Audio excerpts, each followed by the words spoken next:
Hey everyone, this is Jillian Graham. In this tutorial, I'm going to show you a couple tips that I have on scheduling and organizing your classwork posts in Google Classroom. So this is one of my current classes this semester. I do teach high school math, and we are hybrid right now, so we have an A-B schedule where basically half our kids come on A days and half come on B days, and then they work at home on their at-home days independently. So what I have done to help them keep track of what they're doing each day, first of all, I use a daily agenda, and of course, that's a Bitmoji classroom.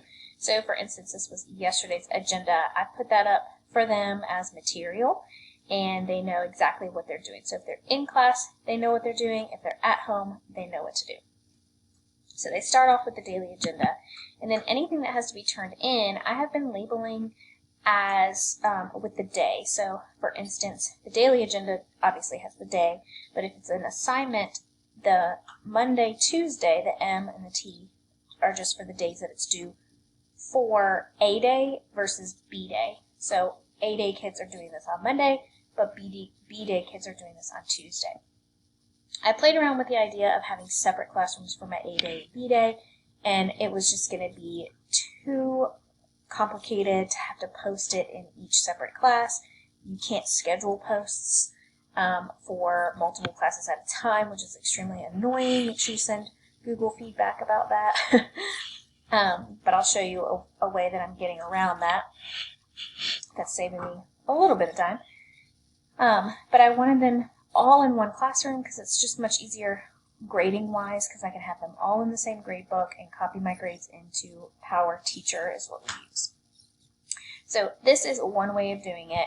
I just put the days that stuff is due at the very beginning. It works out really well. They know exactly when they have to turn stuff in for their day. But a lot of questions that I see are, what do you do when you have a bunch of topics over here? Because obviously I don't want a whole slew of topics. I am going by week. Some people go by day. So if you go by day, you're going to have even more topics over here on the left-hand side. So what I do is, our school policy is they have 5 days to make up stuff, 5 school days from when they return to make up work. So after 5 days has passed, I usually roll that week into an archived topic. So I just create this archived topic, and I use a lock symbol. There's places you can get those symbols from. You can copy and paste it from different websites. I use this emoji keyboard, and I can search for whatever I need and then copy and paste it into the topic. Okay. So for instance, I'm going to create an M2 archived topic. So I'm going to create a topic. I'm going to paste that lock, and I'm just going to call it M2. We have semesters, so we have 6-week terms with M1, M2, and M3 for first semester, and then just call it archived. So that way, I know once it's in there, I'm not looking at it again. Kids can still turn in assignments from there, but I'm not going to go back and grade it because they've already received a 0 for it, and they can't make it up anymore. Okay. So that's there. I'm going to move it down to here in just a second, but I'm going to show you how I roll all the other topics into this once they're done. So I create that locked topic, and again, it's not really locked. The lock is just there to tell students, don't waste your time on this assignment because it's not going to get graded. Alright, so I'm going to go to week 7. So this was a couple weeks ago. They cannot turn stuff in from this anymore. All of these grades have already been completed. They're in Power Teacher. It's done. So what I'm going to do is delete this topic. It's not going to delete any of these assignments underneath. It's just going to delete the topic itself. And it's going to dump all of those to the top. Okay. So then what I'm going to do is I'm going to go to the bottom of this list, and then I'm going to drag these into M2. So it does take a little bit of time. Just a couple minutes. But it just makes the left-hand side, my topics list, so much more organized.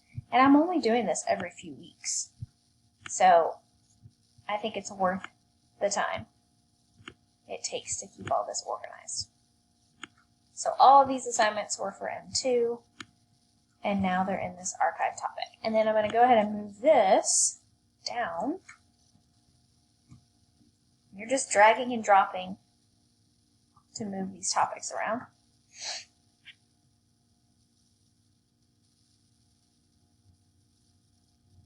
I'm just going to put it right there. So now I've got M1 and M2 archived. There's tons of posts. You can see how many are in here. There's just, it just keeps going as they load. So it's nice to have all of those bundled under one topic instead of having a list of all the different weeks that were there. And if you go by days, it's even more that end up in this list.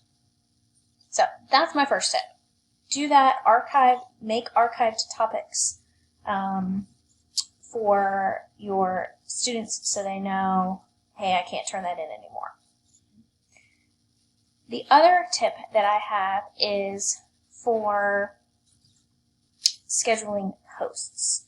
So if I go back to my classwork tab, you can see that I have these scheduled for tomorrow. So in order to schedule a post, if it's material or assignment, you can schedule it. So you just set it to be scheduled. The only thing is you cannot schedule posts for more than one class. So what I'll do then is I'll go to a different class, go to my classwork tab, and then I'll hit create, and I'll reuse post. So I schedule it for one class, and then I'll reuse it so I don't have to retype anything. So it'll just populate on whatever class you were on last. But if you need to go back to all classes and pick it from a different class, you can go back to a different class. So let's say this was another section. I was going to post the same topic. So I'm going to go to that class, and I want to post this same assignment. So I will reuse that post. Don't create new copies of attachments. That's completely unnecessary. And then I will schedule this for my other class. So it brings up the title, it brings up the attachment, it brings up some of the information. So it did put it in the same topic, but you're still going to have to set some things like the category and the due date. Some things are just not set. But now I can post this to a different class. So I'm in this class currently, and then I would just schedule it for this particular class and be done. So I post it in one class and schedule it there, and then reuse the post in the other section. So I hope that gives you some ideas on how to organize your Google Classroom. Let me know if you have any questions. Thanks, everyone.